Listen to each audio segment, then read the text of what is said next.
నమస్తే, welcome to Vishwam TV. నేను మీ journalist Uday. దేశవ్యాప్తంగా మే 3వ తారీఖు నీట్ ఎగ్జామ్ జరిగితే 2వ తారీఖే పేపర్ లీకేజ్ జరిగింది. సో దాన్ని వల్ల దేశవ్యాప్తంగా ఉన్నటువంటి అందరూ కూడా వ్యతిరేకిస్తున్నారు. ముఖ్యంగా రాష్ట్రానికి సంబంధించి కమ్యూనిస్ట్ వాళ్ళైతే అసలు పగ్గున మండిపడతా ఉన్నారు. ఏం ప్రభుత్వం ఇది, ఏం నడుపుతా ఉన్నారు ప్రభుత్వాన్ని, కనీసం అట్లాంటి ఎగ్జామ్స్ కూడా కండక్ట్ చేయాలన్నటువంటి దయనీయ స్థితిలో మీరు ఉన్నారా అని చెప్పేసి వాళ్ళ ప్రభుత్వాన్ని కూడా వారు ప్రశ్నిస్తూ ఉన్నటువంటి పరిస్థితి. మాట్లాడుతూ మనతో పాటు ఎమ్మెల్యే కూనంనేని సాంబశివరావు గారు ఉన్నారు. వారు కూడా ఈ విషయం పట్ల తీవ్రంగా ఖండిస్తూ ఉన్నారు. సో మరి వారి అభిప్రాయం ఎట్లా ఉందని వారి మాటల్లో స్వయంగా తెలుసుకునే ప్రయత్నం చేద్దాం. సార్, 23 లక్షల మంది జీవితాలు, సో ఒక్కసారిగా ఇప్పుడు మళ్ళీ రాస్తే వాళ్ళకు ర్యాంకులు వస్తాయో తెలియదు, మార్కులు వస్తాయో కూడా తెలియదు. ఎట్లా చూడొచ్చు సార్ ఈ రద్దు అంశాన్ని, ఎట్లా చూడొచ్చు? ముఖ్యంగా 23 లక్షల మందిలో ధనిక కుటుంబాలకు సంబంధించిన పిల్లలు ఎట్లా కొట్టు బయటపడతారు కోచింగ్లు తీసుకుని. ఈ పేదవాడి పరిస్థితి, వాడు చదివి చదివి చదివి మళ్ళా కోచింగ్లకు వెళ్ళాలి, మళ్ళా నా తల్లిదండ్రులకు డబ్బులు ఖర్చు, తర్వాత మానసిక వేదన, ఇటువంటివన్నీ చాలా ఇబ్బందులు జరుగుతూ ఉంటాయి. అందువలన ఇంతకుముందు మీరు చెప్పినట్లుగా పరీక్షలు నిర్వహించడం చేతకాని వాళ్ళు ఈ దేశాన్ని అమెరికా సరస్సులు నిలబెడతా అంటారు. ఒకసారి 2 సార్లు ఎన్నిసార్లు ఇది ఒక్కళ్ళకి కూడా ఇంతవరకు శిక్ష పడలేదు. ఒక్కళ్ళకి కూడా అంటే వాళ్ళు అంటానే ఉంటారు, చట్టాలు చేస్తున్నాం అంటారు, కానీ ప్రాక్టికల్గా వచ్చేసరికి మాత్రం కోచింగ్ సెంటర్లు దురాగతాలను కంట్రోల్ చేయలేరు, స్కాండిల్స్ని కంట్రోల్ చేయలేరు, ఎవరికి అందింది వాళ్ళు తింటానే ఉంటారు. మొత్తంగా చూస్తే విద్యారంగం అంతా కూడా ఇవాళ అతలాకుతలం అయ్యే పరిస్థితి కనపడుతుంది. అందువలన ఇవాళ మేము డిమాండ్ చేస్తున్నాం, దేశానికి ఒకే పరీక్షా విధానం కరెక్ట్ కాదు. ఒకే దేశం ఒకే పరీక్ష అనేది ఆ సిస్టమే తప్పు. ఎందుకంటే అది ఎక్కడి నుంచి వచ్చిందంటే ఒకే దేశం ఒకే ఎన్నిక, ఒకే దేశం ఒకే మతం, ఒకే దేశం ఒకే జాతి, ఒకే భాష, అంతా ఒకే అనే పదం నుంచి పరీక్షలు కూడా తీసుకొచ్చారు.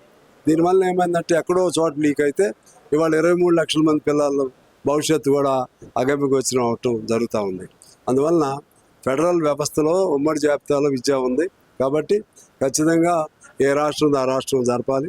అదేవిధంగా ఇటువంటిది ఈ నేరంలో పాల్గొన్నటువంటి పాలు పంచుకున్నటువంటి నేరస్తులు ఎవరో పట్టుకుని కఠినంగా శిక్షించాలి. ఇంతవరకు ఒక్కరి మీద కూడా శిక్ష జరగలేదు.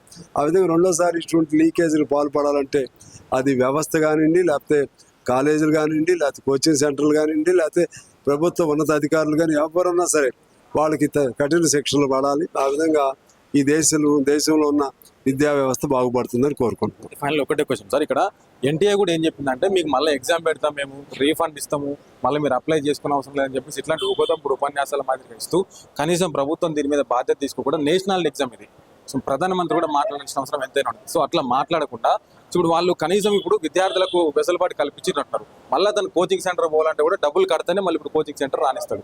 ఇది అంతటి వెనకాల ఏదైనా రాజకీయ కోణం ఉందంటారా సార్, లేకుంటే ఏదో ప్రొఫెసర్లు కావాలని చెప్పి లీకేజ్ చేసిరనుకోవచ్చా? రాజకీయ కోణం అని నేను అన్నా కానీ దీని వెనక పెద్ద పెద్ద చేతులు ఉంటాయి. ఇదంతా పెద్ద వ్యాపారం. ఈ వ్యాపారాన్ని వాళ్ళకి రాజకీయ నాయకులు అండ ఉంటుంది. ఇది రాజకీయంగా కుట్ర కాకపోవచ్చు, కానీ ఇటువంటి దందాలు చేసే వాళ్ళని కాపాడేది మాత్రం రాజకీయ వ్యవస్థ, రాజకీయ నాయకులు, పెద్ద స్థాయిలో ఉన్న మంత్రులు. ఎందుకంటే వీళ్ళ దగ్గర వందల వేల కోట్లు ఉన్నాయి. ఇవాళ పెద్ద విద్యా సంస్థలు రోజు ప్రచారం, ఓకదంపుడు ప్రచారం, మా దగ్గర నెంబర్ 1, నెంబర్ 1 to 100, నెంబర్ 1 అన్నీ ఫస్ట్ మేమే పెద్ద చెప్తూ ఉంటారు. ఎంతమంది అంటే ఎన్ని వేలల్లో అంతమందికి వస్తుంది అనేది చెప్పరు. ఇది చెప్పి తద్వారా డబ్బులు అంతా కూడా మింటి చేస్తున్నారు, డబ్బులన్నీ పోగు చేస్తున్నారు. ఏదైనా జరిగితే వాళ్ళు మనకు డబ్బులు ఇస్తారు రాజకీయ నాయకులు. అది జరుగుతున్న వ్యవస్థ. Thank you. సో మొత్తంగా ఇది ఎక్కడ చూసినా కూడా వ్యతిరేకతనే వస్తూ ఉన్నది. సో ఇంతకు ముందు మాట్లాడిన కోదండం సార్ కూడా ఇదే మాట్లాడిండు. ఎమ్మెల్యే కూనంనేని సాంబశివరావు గారు కూడా అదే చెప్తా ఉన్నారు. దీని వెనకాల రాజకీయ కోణం ఉందని నేను చెప్పను, కానీ పెద్ద హస్తాలు అయితే ఉన్నాయి. చూడండి ఎట్లా జరుగుతూ ఉన్నదో సమాజంలో. ఇవాళ సభలు సమావేశాలతో ఇది అంతమవుతుందా అంటే కాదు.